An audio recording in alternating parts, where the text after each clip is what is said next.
Hey guys, happy Tuesday. Welcome to the National Nurses in Business Association Tuesday live stream. I am Nina Hart, president of the NNBA, and I am excited to be with you today. As usual, this is just a conversation to help you move your business forward. It really helps when a conversation is two-sided. So I've got the chat open, and I always love getting questions or comments or feedback. Is this helpful? Is this, answering your questions? Is this giving you ideas to move your business forward? So if you are joining us live or if you're watching the replay, you can still comment. So feel free to hop in the chat and share your thoughts and feedback so that, we can improve this conversation. So the chat is open for you. Today, I'm really excited about this conversation. And so we're talking about newsletters. And newsletters is something that the NNBA has done really, really well throughout, the 12 years prior to me coming on as the president. Michelle Podlesny really, really significantly grew the audience of the NNBA through the newsletter. And now Casey has taken over managing the newsletter. She reformatted it, revamped it, and we've had a lot of great feedback and engagement on that. But that newsletter is a way that we can give value. It's a way that we can increase our reach to our audience and put ourselves out there and gain visibility.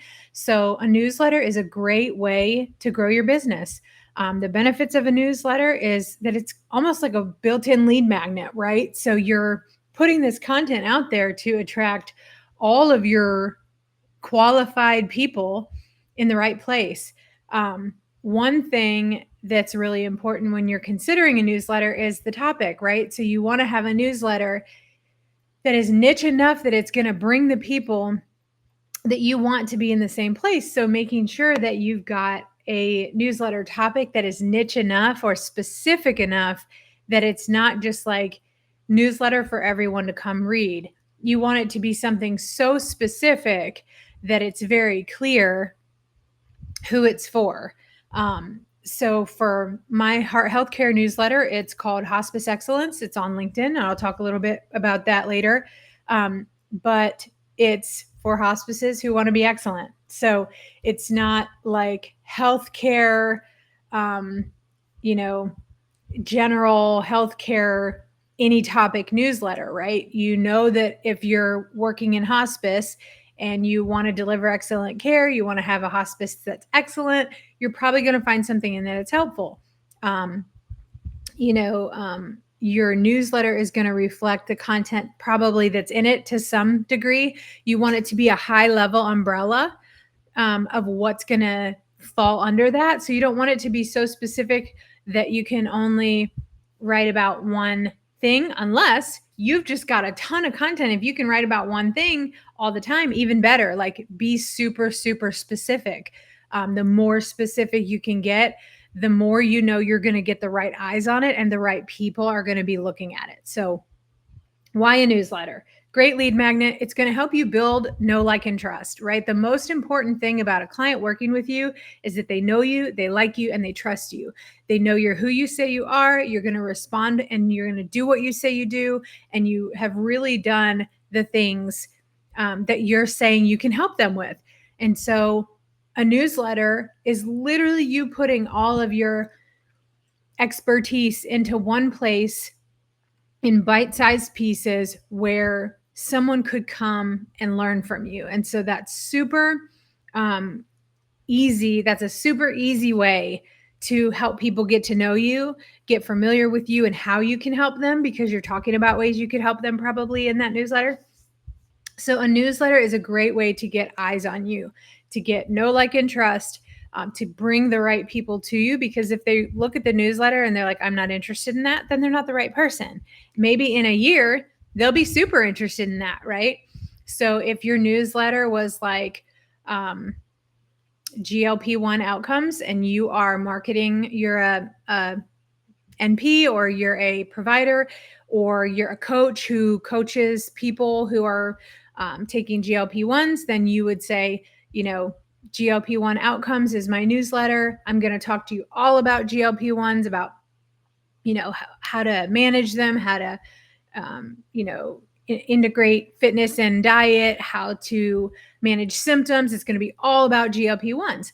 If I am someone who's like, absolutely not, I don't need that, or maybe like my weight is perfect and I don't need a GLP-1, then right now I'm not going to be interested in that. But maybe in 2 months, that could change. Or if my insurance started to cover them, that could change. Or if I read a new piece of, content that suddenly GLP-1s appeal to me, now I'm going to come to that newsletter. Oh yeah, I remember that newsletter that was talking about this. So it's a great way to get the right eyes at the right time. So the people that are reading your newsletter are generally going to be in the realm of your ideal client, because they know you're talking about something they're interested in, they need help with, right? So your newsletter should be providing value to your ideal client. So it's a really, really great way to build that audience. So that's why a newsletter. Those are the benefits of a newsletter. I'm going to sneeze. Maybe. I'm going to get a drink. So some formats, newsletter formats. You could write it like a personal letter, like a more personal, insightful, almost like mini novels, like little, what do they call them? Essays. They call them like rocket essays, or there's a name for them or something. I can't remember what it is, but they're like short, consumable stories in essay form. You can do it like that. So it could be more of a personal insight where you're sharing your personal story or your personal experiences. This might work best for like a coach, right? If you're doing like some type of like somatic coaching, or what's the like emotional response, if you're doing like EFT coaching or some type of coaching that involves like self-reflection, you might want to do a more personal narrative type of newsletter, because that could give you more reflection and read more like your story. So that's a good format. The NNBA and my own heart healthcare newsletters are both more tips and insights. So it's going to be articles linked to outside sources. Oh my gosh, you don't have to invent the wheel, right? It's already been invented. So use outside resources. A lot of times for my heart healthcare and for the NNBA, we link to outside articles and we just share our thoughts on that, or make sure there's awareness around that, or build off of that content where it's like, okay, this article just came out, it's talking about this, here's our thoughts on that, or here's how you can leverage that, or here's what that means for you, right? We're literally just taking stuff that's already been written about and building on that. So you don't have to come up with a ton of content every week or every month, however frequent your newsletter is, just to fill the page, right? That's not really the name of the game. It really should be just relevant value that you find. So you can do that with tips, insights, articles, almost like a newspaper, little mini newspaper page that has links to valuable things. You can do a link roundup and say, our first episode of the newsletter is the 5 best or 10 best or 20 best places to find XYZ, right? That falls under your niche or under your area. And then you can also do a combination of both, where you can do, maybe a personal narrative section, or a story, or a case study, or some reflection, and then like a couple tips based on that, or links out to relevant resources. So you can definitely combine those formats. What to write about is probably the number one thing that I hear people are. If I was to ask you what's keeping you from making a newsletter right now, Probably the top two answers I would get, and you can correct me in the chat here if I'm wrong, is what to write about and or tech. So if nurses had an answer that I would expect, it would be I don't know what to write about, or I don't know how to make a newsletter. So I'm going to address both of those today. Number one, what to write about. Well, I've already talked a little bit in the formats about what you can write about. But what to write about would be if you don't have content buckets or content pillars or a structure for your content. That is super easy to do right now with ChatGPT. It's literally like the easiest thing ever. 5 years ago, I actually had to make up the content pillars myself without any AI assistance, and that was not as easy. But what you're doing is you're saying, under this umbrella of weight management or functional medicine or consulting or coaching, I'm going to talk about these 6 topics consistently, these 4 topics consistently.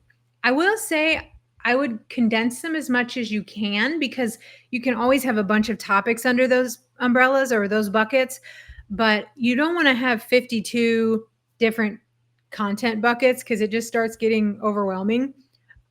I like to do like 6. So you have like 2-month chunks in each bucket. So you could talk about one thing for 2 months and then move on to the next bucket, or you could structure it however you want, but that's one way to do it. Or you could do like a quarterly. If you could condense them even further, you could do a quarterly topic. I know people who do that, who choose one topic for each quarter, and they stick to that topic the whole quarter, and they break it down into maybe 3 sub chunks. So like if your topic was safety for quarter 1, or maybe there's an end of the year safety meeting, right? And you would, hospitals need to do that. You would do that in quarter 4 because that makes sense. There are things you can like look at the year for your ideal client and say, okay, well, holidays are a really hard time for people who, have weight control issues, because, they're in places where there's a lot of like dessert or food available and they're overeating, right? So you might have an end of year topic like self-control or emotional eating might be your bucket for Q4 because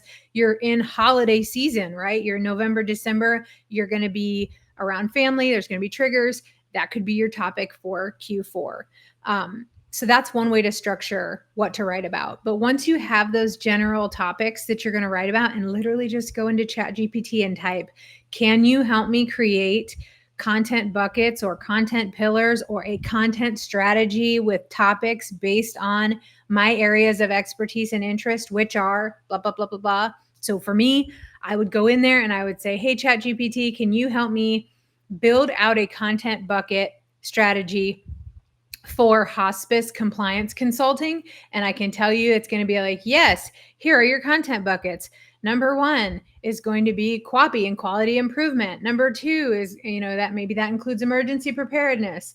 And maybe the other one is like patient satisfaction scores. And maybe the other one is survey readiness and accreditation. And that's a whole content bucket right there, survey readiness and accreditation. And under that could be how to prep for a survey, how to do a mock survey, how to evaluate if you're ready for accreditation. So all your mini subtopics go under those, but it'll literally just list them all out. And then if you don't like them, or if you want to combine them further, you just keep telling it what to do. So I don't actually want to include community. Like one of the things for me was like community networking, and that's just under the compliance piece. That's really not something I talk about a ton.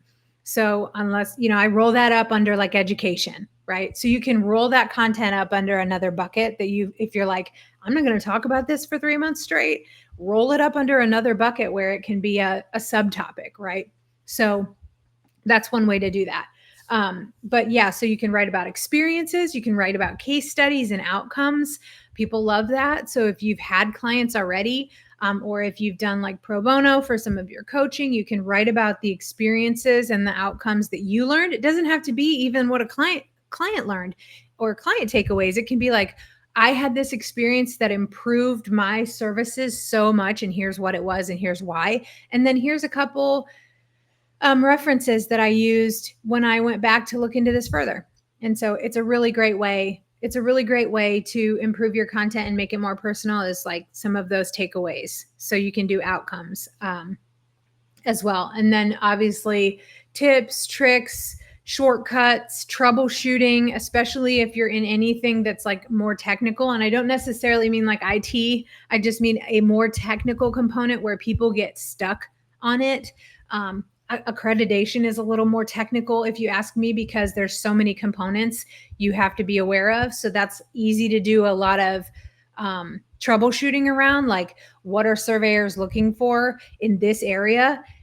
What are they looking for with personnel files? What are the common deficiencies they're going to find in personnel files? That kind of stuff. So hopefully that helps you with what to write about. But where should your newsletter be? I think this is also a little bit of an issue for nurses because we get caught up in this technology component. So a couple platforms you could consider that are all relatively easy to use are Substack. It's like literally an actual newsletter platform, software provider. And I think Beehive, maybe? I don't know if that's the right name. There's one with a B on it. That's the same thing as Substack. I believe there is a free plan. I don't want to misspeak. But I know a lot of people who use Substack and are very happy with it. And it is a great way to grow a newsletter. You can also put your newsletter behind a paywall and charge for it if that's a service that you offer. If you notice that your newsletter is providing a service that has real value and you could tie a dollar amount to that.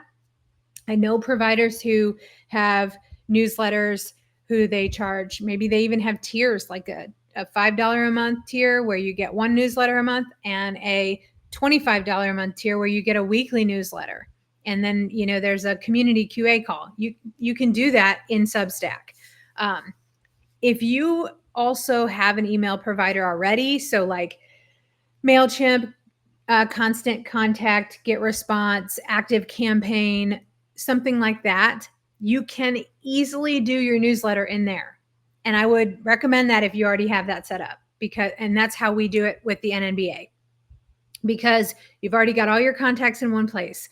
There's already a template in your email provider. Even if you don't know it, go in there. It says like contacts, lists, segmentation, templates, something like that, landing pages. It's got a newsletter template for you to use. So I would suggest, if you have that set up and you already have contacts in an email provider, use that as a a lead magnet to grow your list. And that's a great thing that a newsletter can do for you. The last one, I saved the best for last. For my Heart Healthcare Solutions for Hospice Excellence, it's in LinkedIn. It is free. There is no tech, none at all. There is no excuse why anyone could not make a LinkedIn newsletter, except if you do it on your business page, you have to have X amount of followers already. I think it's 50. Feel free to correct me in the chat. If I'm wrong, I'm not a LinkedIn expert. I'm a nurse. But I think you have to have a certain amount of followers following your business before you can initiate that LinkedIn newsletter. So that what I'm saying is, if you don't have a LinkedIn business page, it's going to be a challenge, or it's going to be a little lead time for you to get up and running with a newsletter. So start your LinkedIn business page today. Start sharing it. Share it on your other social media. If you already have a newsletter or an email provider, share your LinkedIn business page on that and say, follow our new page. We'll be starting a new newsletter June 1st. Follow us here, right? And then you'll get some traction pretty quickly there. But I think you have to have 50. But LinkedIn newsletter has been amazing for me. So my Hospice Excellence newsletter has over 500 subscribers, maybe 550 right now, which for a super niche hospice compliance and education newsletter, I think is pretty phenomenal. And these are all my ideal clients. These are hospices that want to be excellent, and they are on LinkedIn, reading my newsletter, engaging with my content, getting to know me from that. So I would recommend, if you're just starting and you feel like tech could be a barrier, I do know Substack is very easy. So Substack is not too challenging on the tech component, but it's all in Substack. So same with LinkedIn. It's all in LinkedIn. One of the considerations of using your email provider for this newsletter is that social media platforms and softwares like Substack are not really owned by you. So if LinkedIn closed down today, I would have no way to know or contact those 550 newsletter subscribers. So the best way to own your own content and to own your own email list is to have a contact list that is yours.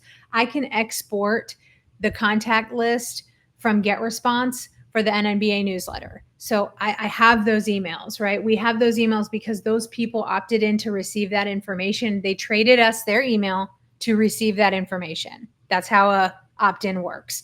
So if you do a LinkedIn or even a Substack, I don't know if you can export your list from Substack. That's a good question. But even on LinkedIn, you don't own that content. LinkedIn owns that content. So if you don't back that up, if you don't keep that somewhere, and there's really no way to email your LinkedIn subscribers, except I do love this about LinkedIn. When you publish your newsletter on LinkedIn, it sends a direct email inbox to every single subscriber. So biweekly, I publish my Hospice Excellence newsletter, and in their email box, they get a notification there's a new episode, a new edition out. I think that's great. And now LinkedIn will even show you the stats of who opened it, how many, the percentage of people who, how many got that email and how many opened that email. So you get a little more visibility into who's interacting now with your content. So that's really nice. So hope that's helpful as far as platforms to consider. All three of these are relatively easy and don't require a website, don't require a tech team to set up. Might be a little bit of frustration at first getting up to speed if you've never done anything like this or just kind of figuring it out. But from the most part, I find nurses saying that the content is where they get hung up. So if you could make yourself a ChatGPT content strategy, the actual setup of the newsletter platform should be relatively simple after that. And if not, watch some YouTube videos. That's what I would suggest if you're like, man, I really don't even think I could get through setting it up on LinkedIn. Watch a YouTube video and do it step by step. Because I'm just one person and I was able to figure it out and it's doable. So I believe that you can do it. Moving on, I wanted to talk a little bit about some do's and don'ts of newsletters. These are just my own personal tips, so it's not the law here. And I did not know where the apostrophe in don'ts should go, so please forgive me if they're supposed to be between the T and the S or if there's just supposed to be two apostrophes. I don't really know how that works, and I don't really care.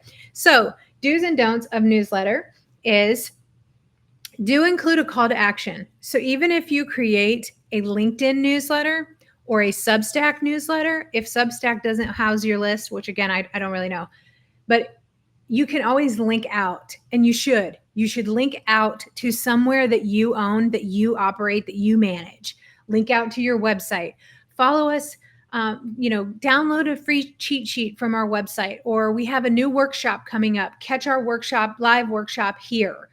Whatever it is that you're going to offer, whatever your intro offer is, we're not talking about offer ladders today, but you should have something free, a lead magnet, a hook, a workshop, something free for people who just meet you and aren't going to pay you yet. You should link that out in your newsletter every single time. Sign up for updates in your inbox here and move them over to your email service provider. Get our list of 10 tips and cheats that no one knows here. And then they trade you their email for that list, right? That's how you get their email. That's how you can contact them in the future. That's how you can continue to provide value. So make sure you have some call to action. I would not recommend, this just personally, having that call to action be to buy something, because their newsletter is just a way to better know you, right? So you're sharing insights, you're meeting them. It's like me and you having a casual conversation. I don't have your phone number yet. I don't really know you. I've never been to your house. We're just chatting about the weather. And then I'm like, will you give me $1,000? Right? Like, it's off-putting. So it's not a good time to jump right in and ask for money. You don't really know them that well. We're just having a casual conversation. A first step might be, could I have your number? I'd love to talk again, maybe, or your email, whatever you're comfortable with. That is the next step here. So I would avoid, if it was me, putting an offer where you're asking them to buy something from you at the end of your newsletter, because if it's the first time they're reading it, the first time they're finding it, they're going to be like, what? I don't know this person. I just read an article, right? Or clicked on the wrong link or whatever, right? So you don't want to be off-putting. And then don't make it salesy. Same concept there. Your newsletter should not be a pitch. It's a warm introduction, right? So you're not pitching how great your products and services are in your newsletter. Now, maybe overtly you're doing that because you're saying, I know my stuff. Look at this newsletter. I know how to do this, right? That's fine. But you're not saying, buy this. This is what you get. Here's my new coaching package. Here's my consulting package. Here's how much it costs. Here's what I can do for your company. That's not the place for this. This is a value add. If it doesn't add value to them, it shouldn't be in there, right? So it can be as short or as long as you want. Sometimes shorter is better. And if you're not doing that personal narrative, if you're doing like tips and articles, it probably should be shorter. But you don't want to sell yourself in the newsletter. Maybe you put a link, maybe in your link out, you link to a page that shows them your services and they can get a free consult there. A free consult is a great call to action. Do share on multiple platforms. So even if you decide to do your newsletter on LinkedIn, share it out through your email, share it on Facebook, share it on Instagram, make a QR code, whatever, follow us here, or find our LinkedIn page. If you're doing a Substack newsletter, share it on your other socials. You want to be promoting your newsletter in a lot of different avenues. In videos, right? Put a QR code in videos. Hey, if this was helpful for you, scan the QR code right here and follow us on our LinkedIn newsletter, right? That's a perfect call to action for the end of a video that somebody doesn't know you at all. And they're like, yeah, okay, I can commit to scanning a QR code to check this newsletter out. That is no threat to me and no risk to me at all, right? When you're in a warm introduction with someone, you're wanting to start with the lowest possible risk to them. Something free is very little risk. So give them a reason to sign up or stay engaged. So if it's going to be a lead magnet, that could be, like I said, the checklist, that could be a video, that could be a workshop, or it could just be the content of your newsletter is valuable enough that they want to keep coming back every time you put out an edition, because it's high value and it's helping them. It's helping them stay on track. It's helping them learn. It's helping them grow. It's helping them with a goal, right? So the more high value it is, the better. And I will just throw this in my do's and don'ts. Don't worry about providing too much value. If you could become a millionaire from reading an article, we'd all be millionaires, right? So don't worry about providing too much value in an article. The whole point is to be high value, to give value. You can't give too much, right? So don't worry about that. And then don't fill the page up with text. It will not get read. So unless you're doing like a long form story narrative, if your newsletter is tips and tricks and insights, it probably should be bullet points. And I wouldn't, unless it's a link roundup, have 50 bullet points on there.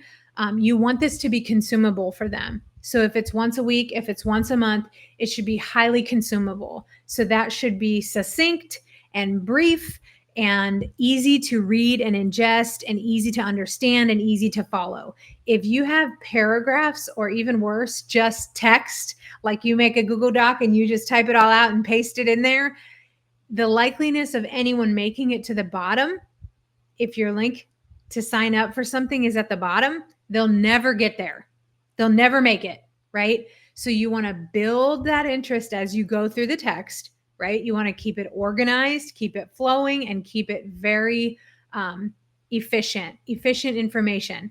I was just at this Goldman Sachs alumni meeting, and they said, keep it EEC, efficient, exciting, and concise. I don't know. I don't think that feels right, but it was something like that. So you want to keep your information um, really consumable for people because they'll keep coming back to it that way. And so I hope that this helped you. I haven't seen any questions in the chat, but I also did want to make sure that you know, as far as our upcoming July conference, Casey is doing a conference Q&A. If you get our newsletter, you will see it in there as well. Our early bird pricing for the NNBA conference is ending on May 17th. So if you're on the fence and you're not sure if this conference is the right fit for you, you've never been, you don't know what it's going to be, or you don't know the logistics, you have logistics questions, you have content questions, whatever it is, Casey, our member coordinator, is doing a live Zoom Q&A on the 15th to answer any questions before the early bird rate cuts off on the 17th. So you can join that here. I'll go ahead and put that in the chat as well for you, just so you have that. Because if you have any questions, this is really a great opportunity to just join them and ask or find out more information. If you're on the fence and you're just not sure if this is for you, that Zoom link, it's on the 15th, and you can get more information about that. If you're on our email list, you should have gotten an email. So look for that. It talks about that Q&A. I don't have any questions, and I'm right at 30 minutes. So I'm going to wrap up and say thank you so much for joining. Have a great week. I hope this was high value for you. And if you start a newsletter, send it to me. I want to see it. Send me a message or email it to me so I can subscribe and support you. Bye, guys.